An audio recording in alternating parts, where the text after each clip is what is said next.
It is practically impossible to create the life that we will love, to create a life of meaning and depth and connection without honesty. Showing up in a way that is honest and authentic and radically ourselves is, for most of us, a skill we have to develop. Because for very good reason, so many of us learned how to squash our needs and fit in so that we could find a family, be part of a group, or get our social needs met in some way, shape, or form. To tell the truth, to be honest about who we are, to be honest about what we need, what we like, what we don't like, what we want to do, what we don't want to do, is, for many of us, an unlearning.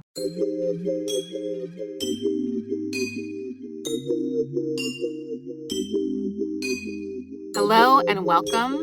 This is the Astrology of the Week Ahead podcast, and I'm your host, Chani Nicholas.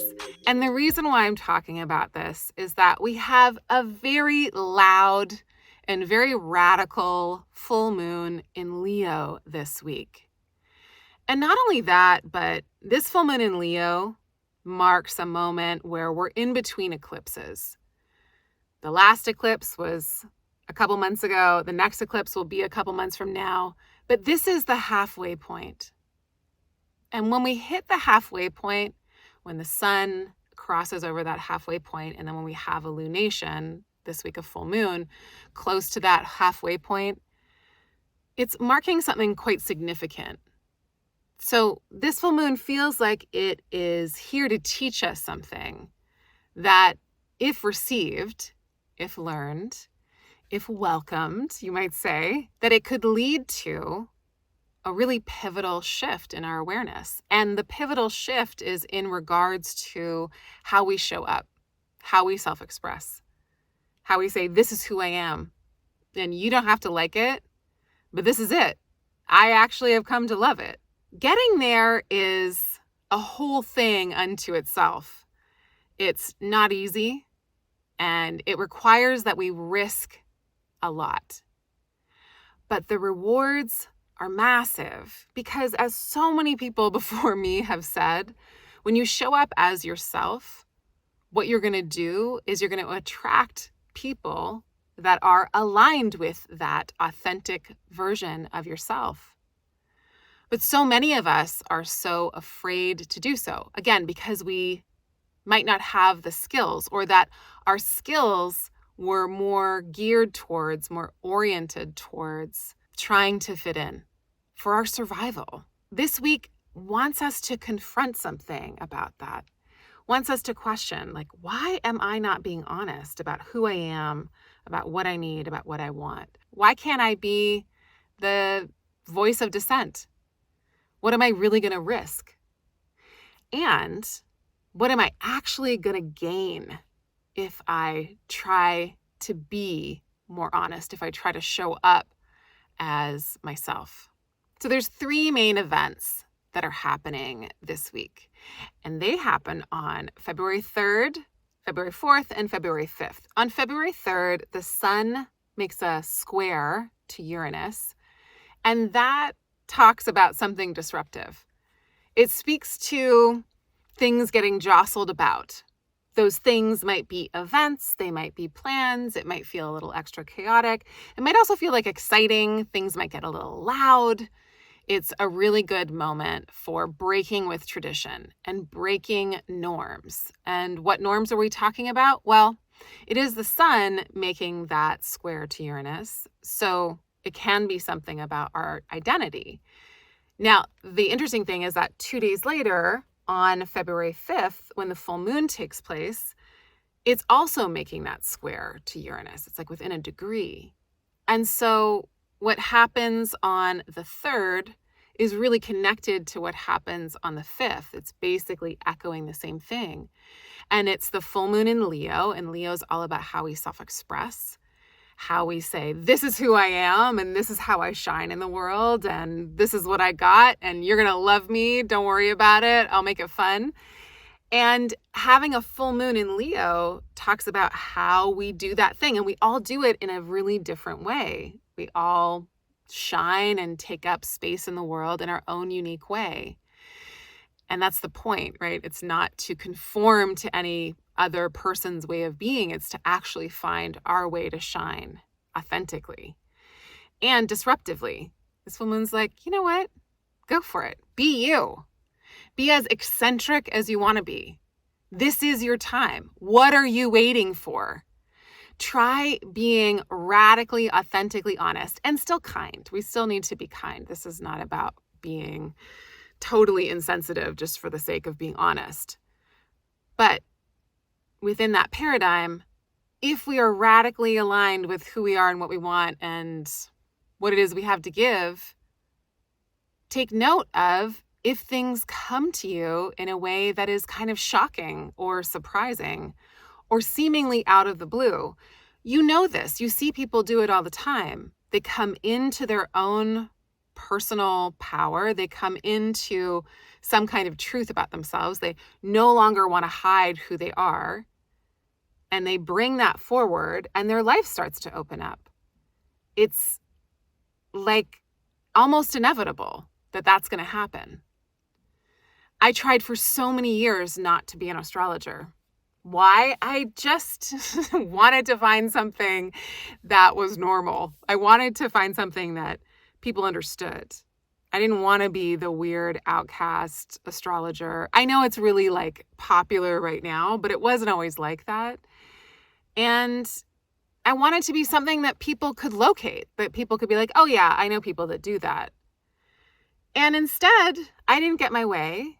And my life's work got its own way, and I finally gave into it.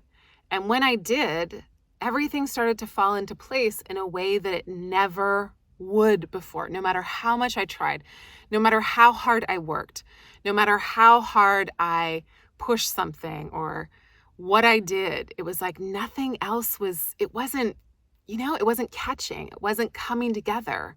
Nothing would flow until I turned around and said, okay, fine, I'll do the astrology.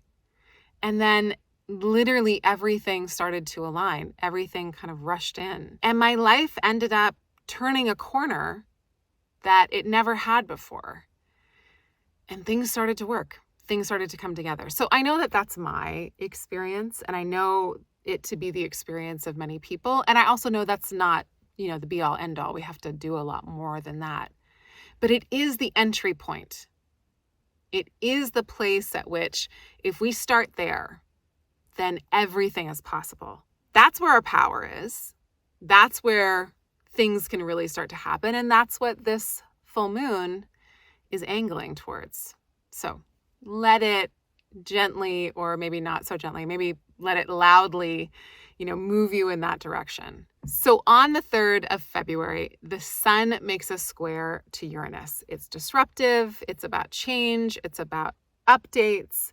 It's about doing things differently and in a more radically honest way.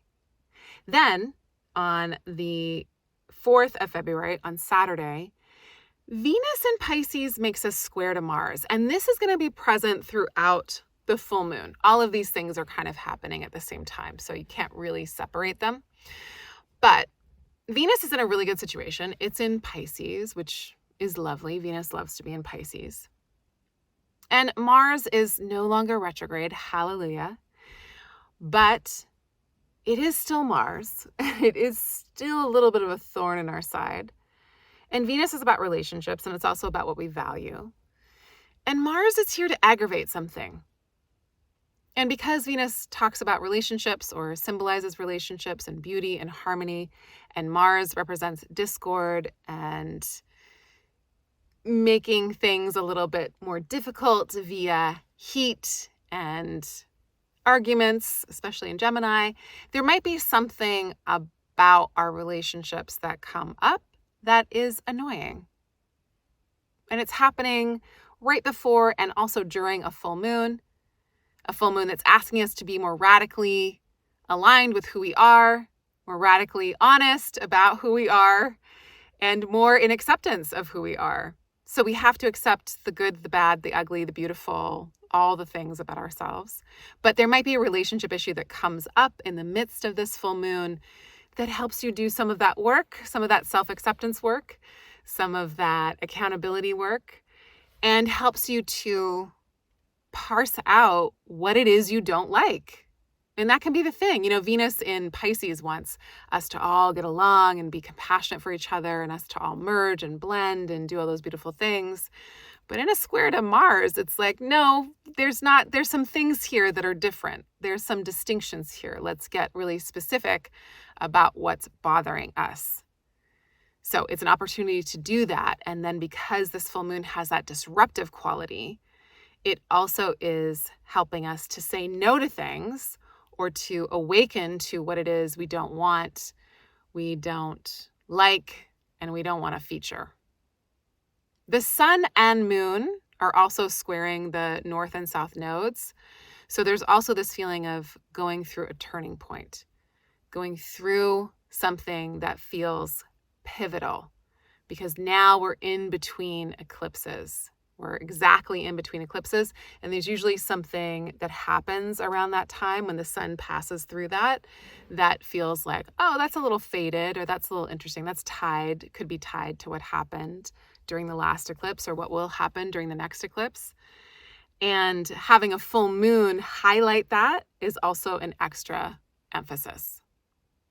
So what we do during a full moon always counts, because everything is amplified, everything is magnified, everything is kind of lifted up in a way. What we do on the way to a full moon is also, so if you want to make use of the full moon, you can think about all week, like, how can I be more on my own side?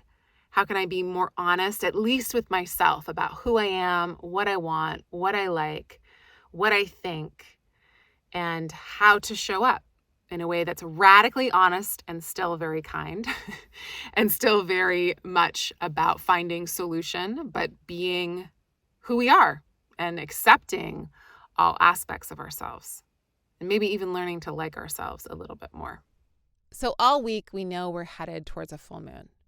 We are ramping up towards something that again feels turbulent, disruptive, loud, chaotic, maybe like a really good time.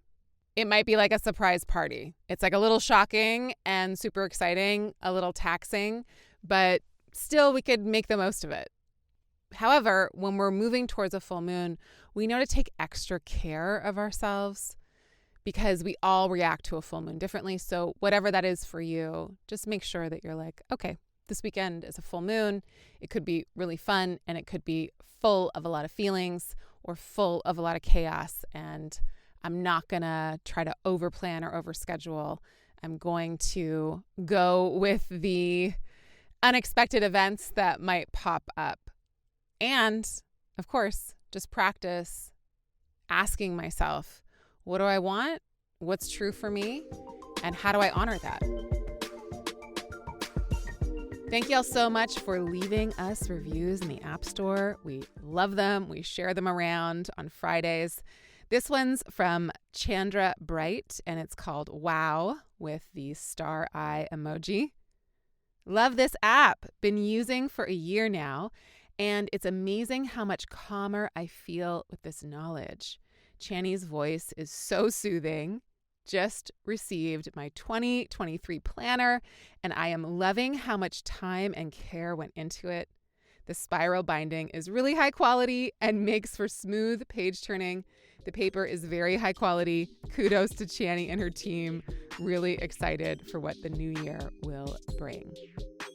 I'm sending you so much love. Many, many, many full moon blessings. Bye for now.